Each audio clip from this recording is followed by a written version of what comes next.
جی موجز foundation, water add international اور ARB کے تعاون سے ڈوک اسلام مروا ٹاؤن ملکہ علاقوں میں صحت اور صفائی کٹ تقسیم کی گئیں، جس میں خصوصی تعاون سماجی رہنما راجہ انور محمود، راجہ بابر ستی، سینئر بزرگ راجہ غلام محمد کی طرف سے کیا گیا۔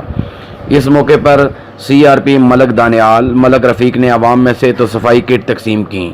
ان کا کہنا تھا کورونا ایک وبائی مرض ہے، اس وقت پوری دنیا میں انسانیت پر ایک آزمائش کا وقت چل رہا ہے۔ اس وبا سے بچنے کا واحد حل احتیاط ہے۔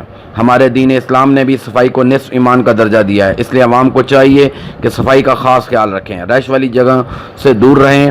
اگر عوام حکومت کی بنائی گئی SOP پر عمل کرے گی تو انشاءاللہ پاکستان میں کورونا کے پھیلاؤ کو روکا جا سکتا ہے۔ اس موقع پر راجہ انور محمود نے خصوصی طور پر موجز فاؤنڈیشن اور دیگر فلاحی تنظیموں کی طرف سے صفائی کٹ مہیا کرنے پر شکریہ ادا کیا۔ ظاہر ستی، اسلام آباد۔